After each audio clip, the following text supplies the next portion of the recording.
Assalamualaikum warahmatullahi wabarakatuh. Perkenalkan, nama saya Hafia Kinantiningsih dengan NIM 1820210034. Di sini saya sebagai penyimpul materi kelompok tema 6. Kesimpulan materinya, dari pemaparan pemakalah tentang tema 6 dapat saya simpulkan bahwasanya pembiayaan berdasarkan prinsip syariah adalah pembiayaan berdasarkan persetujuan antara perusahaan pembiayaan dengan pihak lain yang mewajibkan pihak yang dibiayai untuk mengembalikan pembiayaan tersebut dengan jangka waktu tertentu dengan imbalan ataupun bagi hasil. Perusahaan pembiayaan sendiri adalah badan usaha di luar bank dan lembaga keuangan bukan bank yang khusus didirikan untuk melakukan kegiatan yang termasuk dalam bidang usaha lembaga pembiayaan.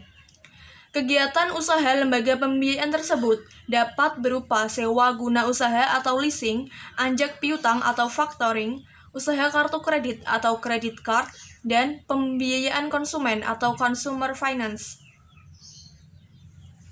Sewa guna usaha atau leasing syariah adalah kegiatan pembiayaan dalam bentuk penyediaan barang modal, baik secara sewa guna usaha dengan hak opsi maupun sewa guna usaha tanpa hak opsi untuk digunakan oleh penyewa guna usaha selama jangka waktu tertentu berdasarkan pembayaran secara angsuran sesuai dengan prinsip syariah.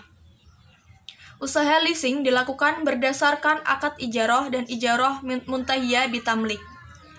Anjak piutang atau factoring dapat didefinisikan sebagai transaksi pembelian atau penagihan serta pengurusan piutang atau tagihan jangka pendek klien kepada perusahaan anjak piutang yang kemudian akan ditagih oleh perusahaan anjak piutang kepada pembeli karena adanya pembayaran kepada klien oleh perusahaan anjak piutang.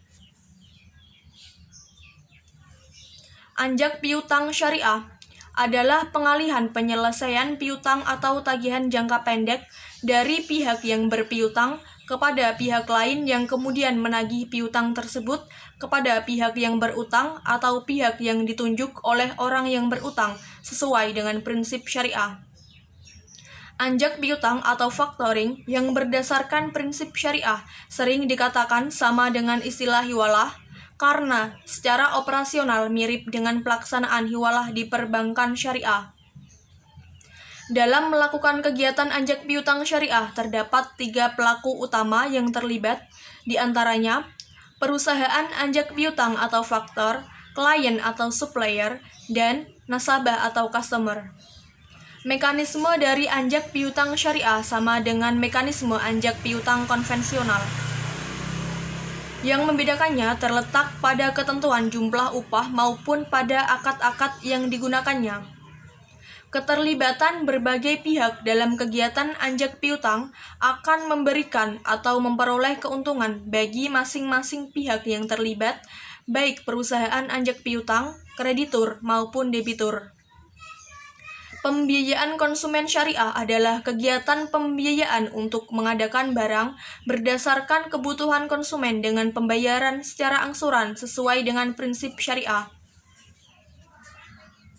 Dalam konsumsi, prinsip dasar yang harus dijadikan acuan adalah kebenaran, kesucian, kesederhanaan, kemaslahatan, dan akhlak. Pada prinsipnya, pembiayaan konsumen dilakukan berdasarkan akad mudharabah, salam, dan istisna. Secara umum, prosedur pembiayaan konsumen syariah sebagai berikut. 1. Pihak konsumen menghubungi perusahaan pembiayaan untuk mengajukan permohonan pembiayaan yang bersifat konsumtif. 2. Perusahaan pembiayaan dan konsumen menyepakati kontrak sesuai dengan akad yang sesuai dengan kebutuhan konsumen dalam dokumen tertulis yang secara jelas menerangkan syarat dan ketentuan yang telah disepakati. 3. Penyerahan barang pada konsumen sesuai dengan permohonan konsumen. 4. Konsumen membayar kepada perusahaan pembiayaan sesuai dengan kesepakatan kontrak. Kartu kredit syariah merupakan kartu kredit yang menjunjung tinggi nilai-nilai syariah, serta mendasarkan ideologi perbankannya pada prinsip-prinsip dalam ajaran Islam. Kartu kredit syariah diciptakan dengan prinsip-prinsip syariah dalam ajaran Islam untuk memenuhi kebutuhan gaya hidup individu-individu yang beragam. Keberadaan kartu kredit syariah semakin digemari oleh konsumen, baik itu muslim maupun non-muslim, karena dianggap lebih menguntungkan dan mempunyai banyak fasilitas, terutama mengenai fasilitas pelayanan untuk ibadah seperti zakat ataupun asuransi, dan melalui akad-akad yang dimilikinya memberikan kelebihan bagi kartu kredit syariah, yaitu bebas bunga, karena dianggap memiliki beban pembayaran lebih kecil. Dengan demikian, mengurangi ketidakjelasan dan meningkatkan keuntungan bagi konsumennya. Ketentuan akad syariah card meliputi akad kafalah, akad qard, akad ijarah, dan sorf, serta landasan hukumnya yaitu berasal dari Al-Quran, Al-Hadis, dan juga ijma'.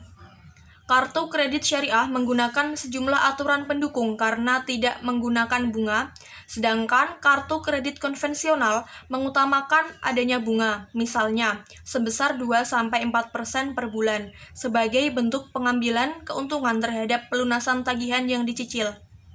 Demikian yang dapat saya sampaikan, kurang lebihnya mohon dimaafkan. Terima kasih. Wassalamualaikum warahmatullahi wabarakatuh.